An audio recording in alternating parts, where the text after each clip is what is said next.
We are here at the Austin Game Developers Conference with Chris Metzen, name that really needs no introduction. He is the creative development head of World of Warcraft. We just got out of a writers panel where you talked quite a bit about the writers' perspective of things, how people can break into the industry, and so forth. World of Warcraft, I think, is a really great game for that because from the very start, you guys have been really focused on incorporating the lore of the game into the actual gameplay. Now with Wrath of the Lich King, you guys really said you wanted to incorporate the main villain into the quest chains right from the very beginning. Is Catalyst really going to be the same type of thing where Deathwing, I know he's not the only villain in this, but is he pretty much going to be part of a never constant presence? He's not just hanging out in his castle, you know? Right.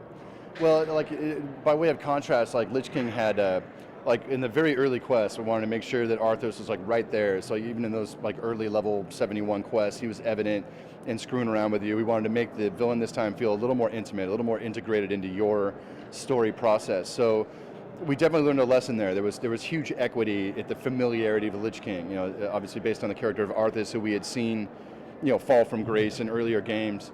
So there's a lot of kind of conceptual equity in that character, a lot of familiarity. Where something like for Burning Crusade, most players never met Illidan, who was the big villain of that expansion set. So definitely learn the lesson, more villain is better. More villain in your path is better.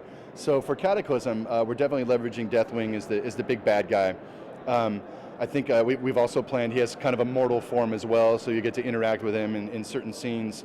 I think most of those, however, are kind of the higher level. I think it's the 80 to 85 experience where you see him most, although he is also evident in the rebuilt 1 to 60 experience. So I definitely think we had a lot more fun with being able to leverage the villain and all of his weird machinations and his personality. Definitely helped kind of build up the storyline and just make it a lot more relevant to players who felt that there was a point of focus the entire time. You might be in 6 different zones and doing any number of tasks, but ultimately your path is going to lead to Arthas, and I think in Cataclysm it definitely has the same kind of convention. Also with Cataclysm, you're basically redesigning a lot of the lower level areas. Right. In my opinion, a lot of them were at 10, and now you're trying to take them to an 11, perhaps. With Wrath of the Lich King, you introduce instancing outside of dungeons to change the landscape as the quest chain improved. Is a lot of that going to be with Cataclysm as well? Oh, totally. The instancing technology proved to be paradigm shifting for us as storytellers. Our lead world guy, Alex Afrasiabi, kind of wound up leveraging it in Wrath of the Lich King, and it just transformed everything we thought we could do. Suddenly, you're having a real effect on the environment. Suddenly, you coming through, a series of quests really, radically changes what a faction is doing. So it just felt a lot more meaty and meaningful as the world changes in your path. So with Cataclysm, like you said earlier, is it taking zones at 10 and going to 11? Not so much. It's actually taking all the zones that were a 5 or a 6 and trying to get them to 10. So there's a lot more. The world feels a lot more balanced, and the quest design and the storylines feel like both continents are very balanced in terms of richness and kind of conceptual flow. That being said, we're using instancing all over the place. Even 1 to 60, we're using it to just deepen the play experience and deepen the storyline. One last question, because I know you're very pressed for time. A lot of people consider WoW as the game to beat. It's one of the most subscribed in the world. It's a very polished, very extremely popular and profitable game.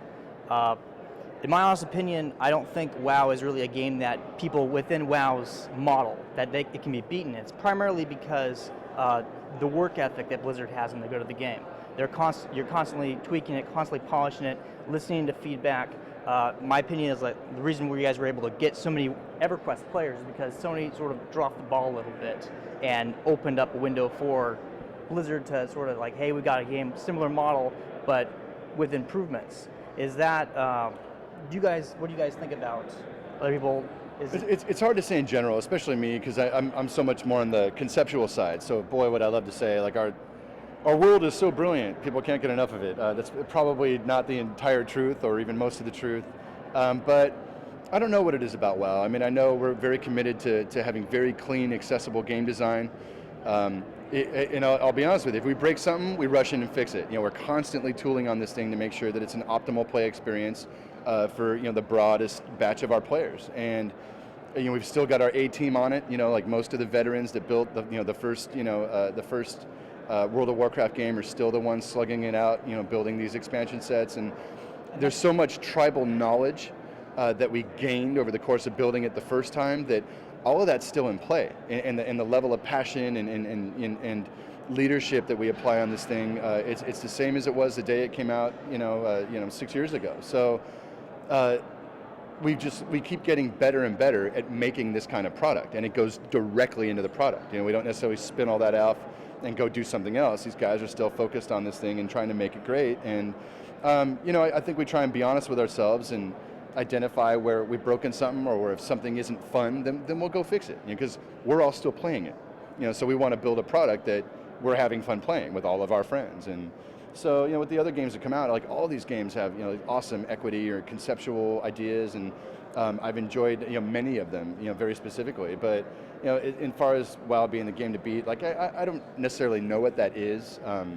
I just think it is some kind of testament to our commitment, to keep aiming all of our big cannons at it, and really, try and make it, the tightest product it can be, and we're very committed to it. So maybe in some ways that, that shines through at the end of the day. That's what I was saying with the work ethic that you guys have about the game. Like for example, Paladins in Cataclysm is going to be extremely different game mechanics than they were in vanilla WoW. Right. They're more oriented toward what players were saying that they wanted to have from the very beginning.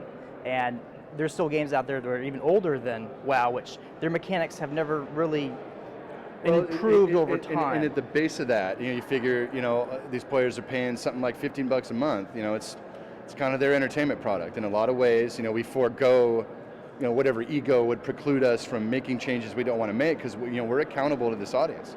And it's something we take very, very seriously. We listen all the time. We might not always agree. Our job is to, try and have a vision of this thing that's 6 steps in advance of anything anyone's asking for. Like, that's going to break. Actually, we're not going to do that. But more often than not, we're always listening. We want to be as responsive to the end user as we can possibly be, because it is a service game. It's not. We don't just finish it up, put it on a shelf, and walk away. Like, we are in it with them. So, and most of the time, we are those players. So, it goes round and round, but accountability is everything under this product. Thank you so much. Of course. I appreciate it. I want to hold up more of your time. Thank you. Have a good day.